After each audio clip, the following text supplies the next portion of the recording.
అది మన సాంప్రదాయం, మన సంస్కృతి. ముఖ్యంగా మన ఉత్తరాంధ్ర ప్రాంత ప్రజలు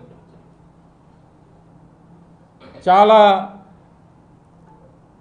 మంచివారు, సాంప్రదాయాలను పాటిస్తున్నటువంటి వారు. సో మరి వారు మనకి ఇచ్చిన తర్వాత మనం కూడా వారికి ఏదైనా తిరిగి ఇవ్వాలి కదా అని చెప్పి ఆలోచన చేసినప్పుడు మా గ్రామం, అంటే నేను పుట్టి పెరిగినటువంటి మా మింది గ్రామంలో చాలామంది శాలివాహన సంఘానికి సంబంధించినటువంటి కుమ్మర్లు చాలామంది మా గ్రామంలో మాతో పాటు కలిసి మా కుటుంబ సభ్యులా నివసిస్తుంటారు. ముఖ్యంగా ఏదైనా ఇచ్చినప్పుడు మన ప్రాంతం, మన మట్టితో తయారు చేసినటువంటి ఒక కుండలో వారికి ఇవ్వాల్సినటువంటి దాన్ని తిరిగి ఇచ్చేద్దామనేటువంటి ఉద్దేశంతో వారు ఎంతగానో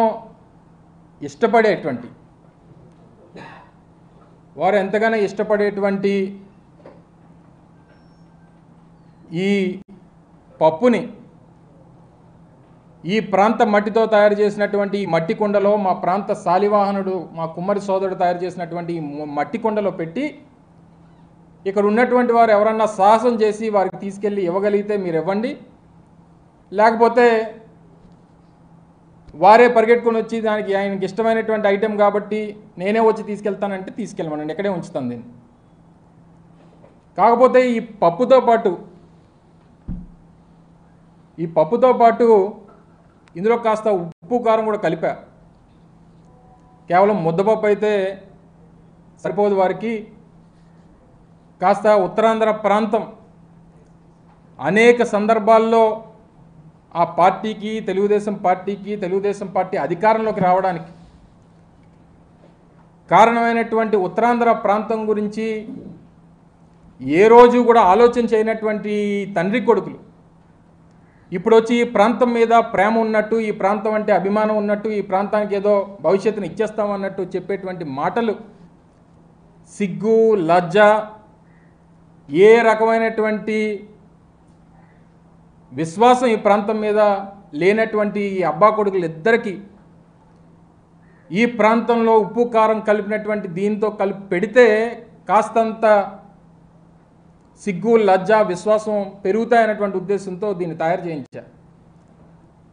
దీన్ని తీసుకొని వెళ్ళి వారు ఏం చేసుకుంటారో, ఎందుకంటే సహజంగా వారు వెనక్కి తిరిగి చూసుకుంటే వారి మచ్చ వారికి కనబడదు, ఎందుకంటే సైజు పెద్దది. అది మన కింద ఉన్నటువంటి మచ్చ మనం చూసుకోకుండా ఊరోళ్ళందరి గురించి మాట్లాడితే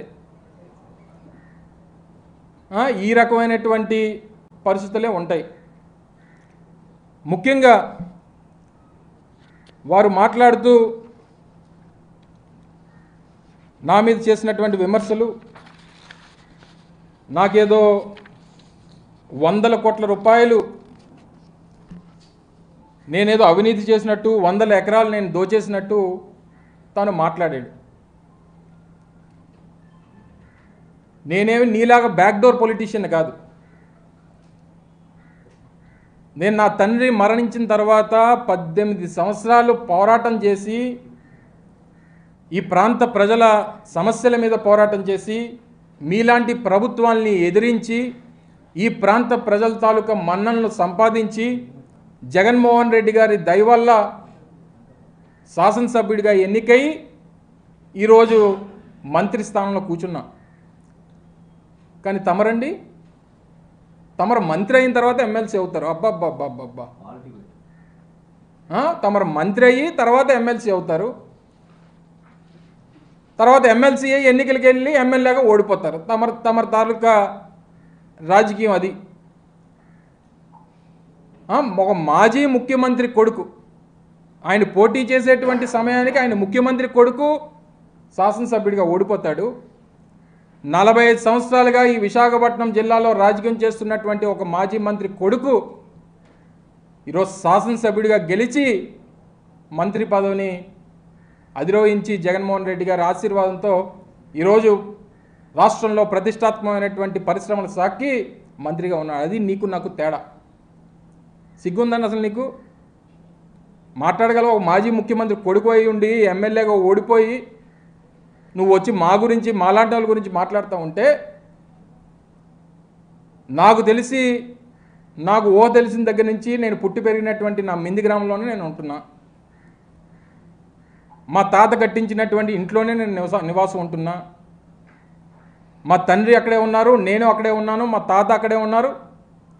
మా 4 ఫాదర్స్ దగ్గర నుంచి ఆ గ్రామమే నాకు తెలిసి నేను పుట్టినటువంటి గ్రామం. నువ్వెక్కడ పుట్టావు? మీ నాన్న ఎక్కడ పుట్టాడు? ఇప్పుడు మీరు ఉండేది ఎక్కడ? మీ నాన్న ఉండేది పూరి గుడిసెలో ఉండేటువంటి మీ నాన్న ఈరోజు నిన్ను తీసుకొని వచ్చి ఒక రాయల్ ప్యాలెస్లో, హైదరాబాద్లో ఒక రాయల్ ప్యాలెస్లో నిన్ను పెట్టాడే. ఎలాగా ఆ స్థాయి నుంచి ఈ స్థాయికి వెళ్ళవచ్చు ఒక్కసారి చెప్తే ఈరోజు రాష్ట్రంలో ఉన్నటువంటి అనేక మంది పేదవారు కూడా ఈ మీ తండ్రి తాలూకా స్కీమ్ని ఫాలో అయ్యి వారు కూడా పాకల్లో ఉన్నటువంటి వారందరూ కూడా ప్యాలెస్ల్లోకి వెళ్ళిపోతారు. మీరు చేసినటువంటి అవినీతి సంపాదన, అక్రమాలు, అన్యాయాలు, మీరు చేసినటువంటి అవినీతి ఇవన్నీ మర్చిపోయి నీ కింద ఉన్నటువంటి మచ్చను నువ్వు మర్చిపోయి నువ్వు మాలాంటి వాళ్ళ గురించి 45 సంవత్సరాలుగా రాజకీయ చరిత్ర ఉన్నటువంటి మాలాంటి కుటుంబాల గురించి, ఈ రాష్ట్రంలో పేదవాడికి సంక్షేమాన్ని అందిస్తున్నటువంటి ముఖ్యమంత్రి జగన్మోహన్ రెడ్డి గారి గురించి నీకు నోటికి వచ్చింది మాట్లాడతావు. నువ్వు అనకాపల్లి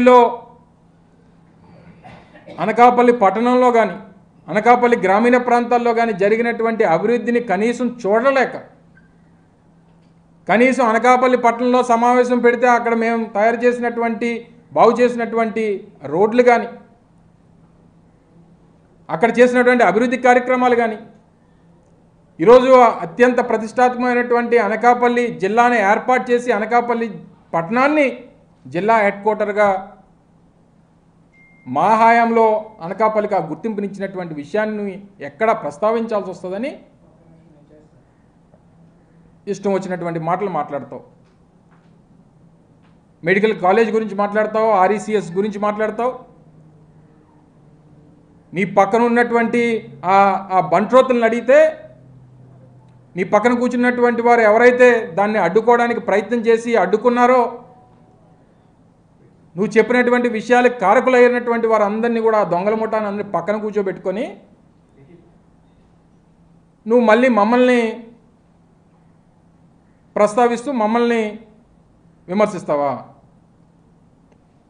సిగ్గుందా నీకు? ఒక 420 గారిని పక్కన పెట్టుకుంటావు, ఆడు మాట్లాడతాడు నా గురించి. నీ ప్రభుత్వంలోనే నువ్వు మంత్రివర్గంలో ఉన్నప్పుడు, నీ తండ్రి ముఖ్యమంత్రిగా ఉన్నప్పుడు ఆ 420 గాడి మీద 420 కేసు పెట్టింది నీ ప్రభుత్వం.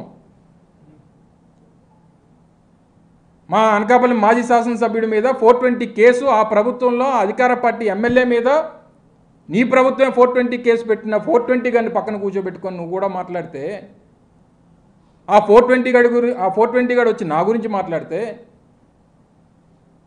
వాడు కూడా నా గురించి మాట్లాడేటువంటి పరిస్థితిలో ఉన్నాడంటే ఏం చెప్పమంటారు? నేను పాలు తాగి పెరిగితే ఆడు సారా తాగి పెరిగాడు, ఆడు కూడా నా గురించి మాట్లాడితే ఏం మాట్లాడమంటారు? నన్ను సారా కాసుకొని అమ్ముకున్న నా కొడుకులు కూడా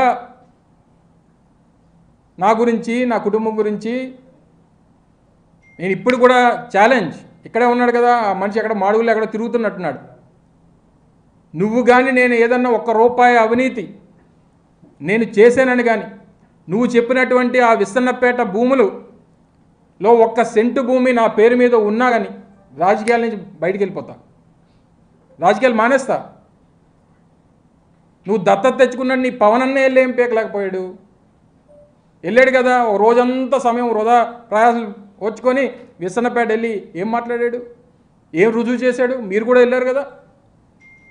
చెప్పనండి, ఇదిగో ఈ ప్రభుత్వ భూమిని అమర్నాథ్ రాయించేసుకున్నాడని కానీ, లేదా ఈ ప్రభుత్వ భూముల్ని పలానా బినామీల పేర్ల మీద పెట్టేసాడు కానీ చెప్పమనండి. అక్కడ రైతులు బయటకు వచ్చి మా భూములను మేము కొనుక్కొని మేము అమ్ముకుంటా ఉంటే వీళ్ళకేం సంబంధం, ఎందుకు రాజకీయంగా మమ్మల్ని ఇబ్బంది పెడతారని చెప్పి ఒక పక్క రైతులు గొడవ పెడతా ఉంటే వారి గురించి మాట్లాడడం మానేసి నువ్వు ఏదో అమర్నాథ్ మీద బురద జల్లేస్తే, అమర్నాథ్ మీద ఓ 4 వచ్చాం కాబట్టి, అనకాపల్లిలో వచ్చాం కాబట్టి 4 విమర్శలు చేసేస్తే ప్రజలు నమ్మేస్తారనుకుంటే నీ అమాయకత్వం. నువ్వు కూడా మాట్లాడతావు. అసలు నీకేం స్థాయి ఉందని మాట్లాడతావు, ఏముందని మాట్లాడతావు? మీరందరూ కూడా వచ్చి ఇష్టం వచ్చినటువంటి మాటలు మాట్లాడితే ఏదో గంజాయి మాఫియా చేస్తున్నాను, డ్రగ్ మాఫియా చేస్తున్నాను అంటాడు. ఎంత అన్యాయం అండి ఇది. నీ పక్కన వైజాగ్ వీరప్పని నీ పక్కనే కూర్చోబెట్టుకున్నావు. మీ అయ్యన్న పాత్రుడు గంజాయి డాన్ అని చెప్పి మీ పార్టీలో ఉన్నటువంటి గంటా శ్రీనివాసరావు గారు చెప్పలేదా? గంటా శ్రీనివాసరావు ఒక సందర్భంలో విశాఖపట్నంలో ఆయన మంత్రిగా ఉన్నప్పుడు, మీ ప్రభుత్వం అధికారంలో ఉన్నప్పుడు చెప్పలేదా మాట?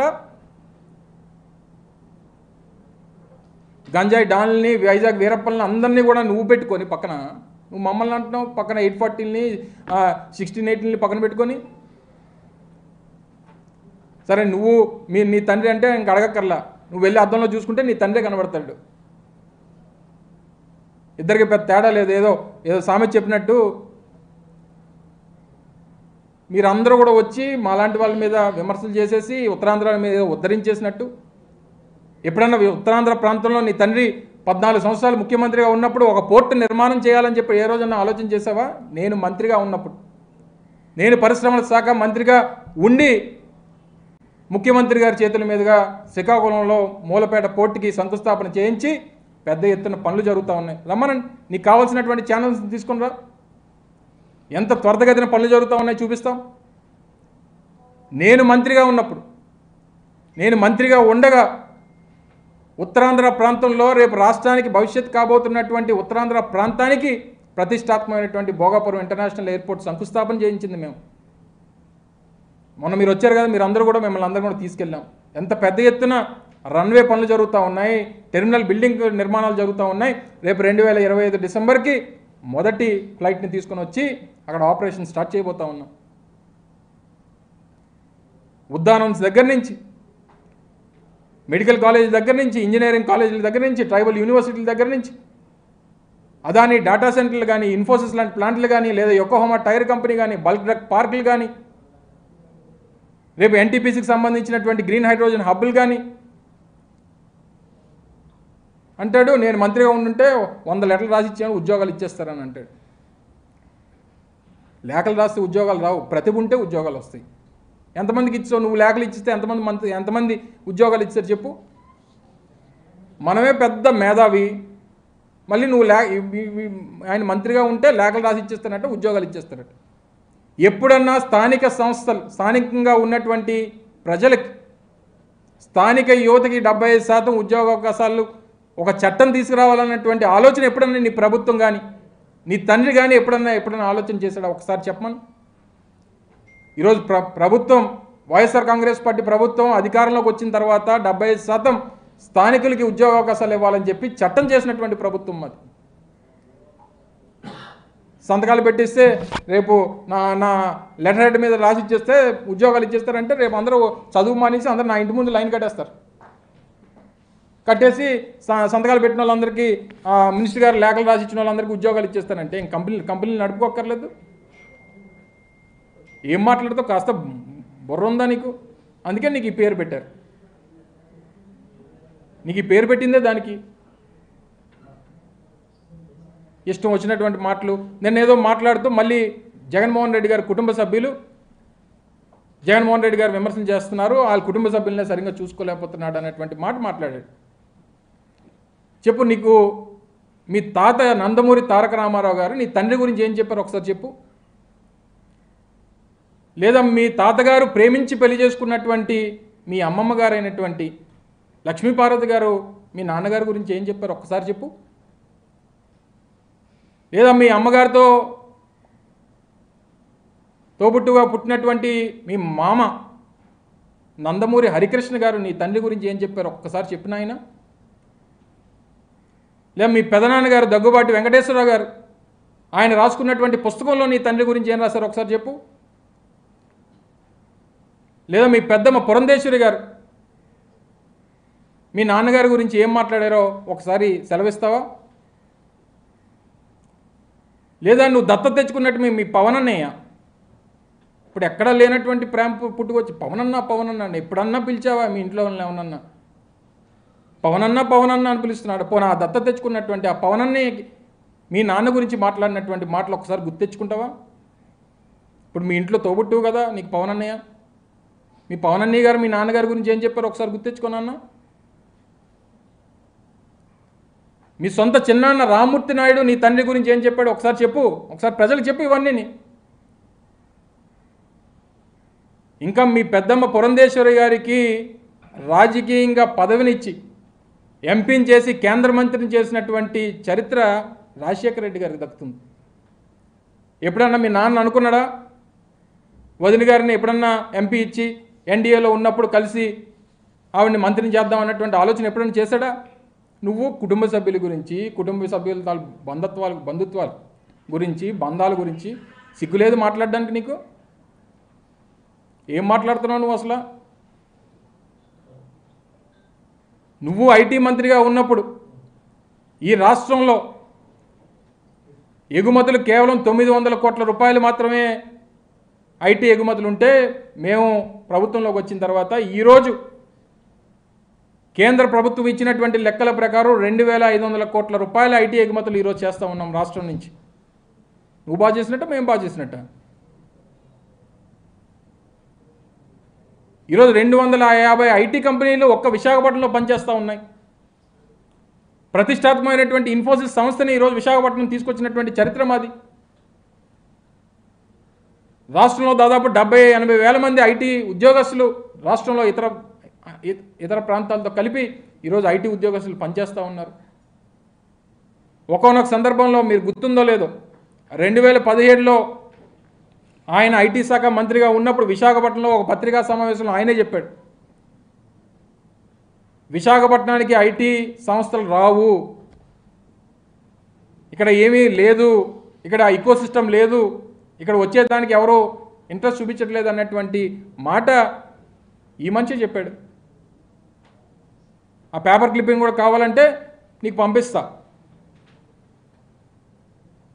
ఈ రకమైనటువంటి మాటలు మాట్లాడేసి ఏదో విమర్శ చేసేస్తే ప్రజలందరూ నమ్మేస్తారనుకుంటే, ఇక్కడ అమాయక ప్రజలు ఇంకా నీ మాటలు, నీ తండ్రి మాటలు నమ్మి మోసపోయేటువంటి దానికి ఇంకా ఉత్తరాంధ్ర ప్రాంతంలో ప్రజలు కానీ, ముఖ్యంగా విశాఖపట్నం ప్రజలు కానీ సిద్ధంగా లేరు అనేటువంటి విషయాన్ని గమనించమని, ఇప్పటికన్నా నోరు జాగ్రత్తగా పెట్టుకొని మాట్లాడకపోతే ఏమనంటే ఎర్రబుక్కు అంటావు. నీ జీవితంలో ఆ పుస్తకం తెరిచేటువంటి రోజు కూడా రాదు.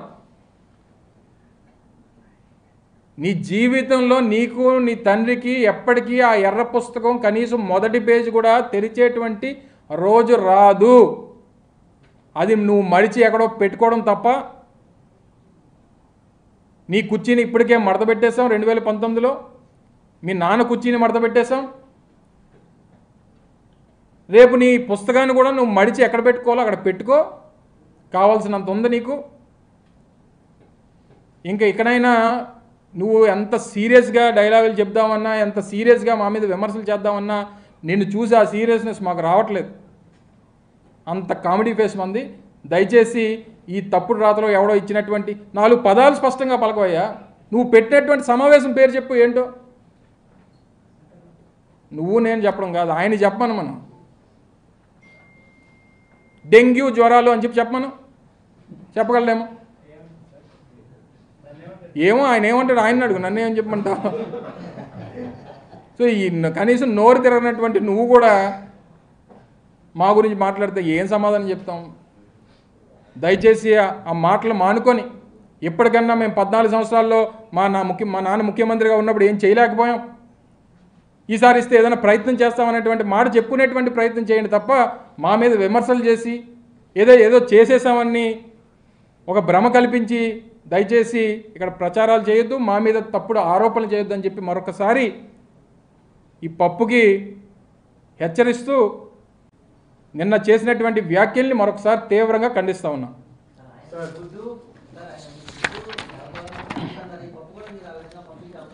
సరే, దీన్ని చూస్తే ఆయన పరిగెడు వస్తాడులే. ఇంకే మీరే చెప్పాలి, స్పందన ఏమంటాం. చాలా మాట్లాడి వెళ్ళిపోయారు జగన్ గారి గురించి. ఇప్పుడు కనీసం షర్మిలా గారికి ఇన్ఫర్మేషన్ కూడా లేకుండా తిరిగి పార్టీలోకి వచ్చారు.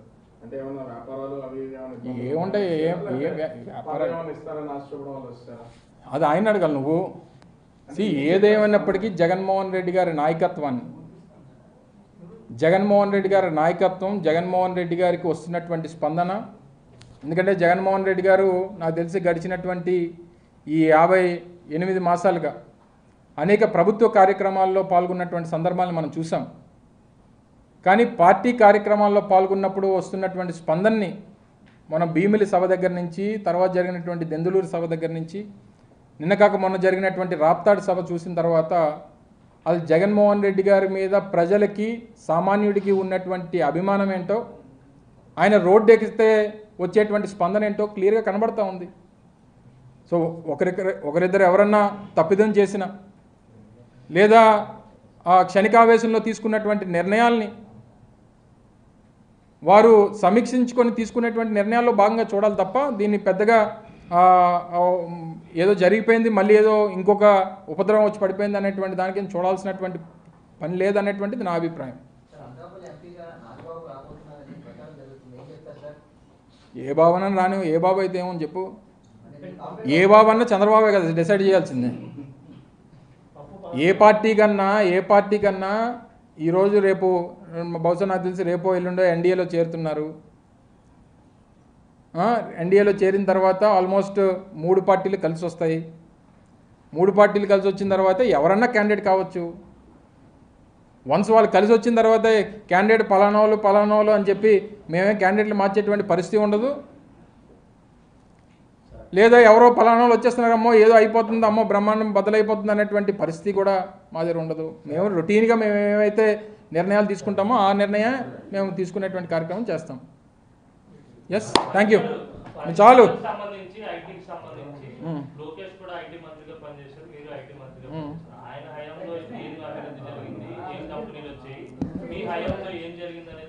ఇస్తాను, డెఫినెట్గా ఇస్తాను.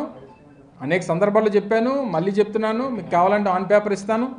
గతంలో ఎగుమతులు ఎంత, ఇప్పుడు ఎగుమతులు ఎంత, గతంలో ఎన్ని కంపెనీలు ఎంతమంది పనిచేశారు, ఇప్పుడు ఎన్ని కంపెనీలు ఎంతమంది పనిచేస్తూ ఉన్నారు, వారి హయాంలో వచ్చినటువంటి కంపెనీలు ఏంటి, మన హయాంలో మనం ప్రారంభించినటువంటి కంపెనీలు ఏంటి, ఇవన్నీ కూడా ఎందుకంటే పరిశ్రమలకు సంబంధించి కానీ, ఐటీకి సంబంధించి కానీ ఒక రాష్ట్ర ప్రభుత్వమే కాదు, సంబంధించినటువంటి శాఖల దగ్గర ప్రతి ఇన్ఫర్మేషన్ ఉంటుంది. నేను చెప్పినటువంటి ప్రతి ఇన్ఫర్మేషను ఆన్ రికార్డెడ్ ఎవిడెన్స్తో చెప్తున్నటువంటి తప్ప కాకి లెక్కలకు కాదు. ఏమో ఆయన వచ్చి తీసుకెళ్తే మంచిది నా ఉద్దేశంలో. రైట్, అయితే నేను రెడీ అని చెప్తున్నాను కదా, నేను రెడీ అని చెప్తున్నా. ఆయనకి అంత ధైర్యం ఉండొద్దు. జనం నుంచి గెలిచి వచ్చినటువంటి నాలాంటి వాడికి బ్యాక్ డోర్లో వచ్చినటువంటి వాళ్ళంటి వాడితోని మనకన్నా స్థాయి ఉండాలి కదా మాట్లాడడానికి.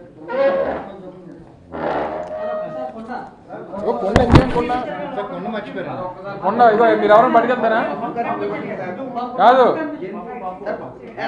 ఏబిఎన్ కానీ, TV5 కానీ, ఈటీవీ కానీ వాళ్ళు ఎవరన్నా ఏట్లా వాళ్ళు పైకి పడిపోద్ది. ఏబిఎన్ కానీ, TV5 కానీ, ఈటీవీ కానీ ఎవరన్నా తీసుకెళ్ళి ఇస్తానంటే వారి ద్వారా పంపిస్తా. మహా టీవీ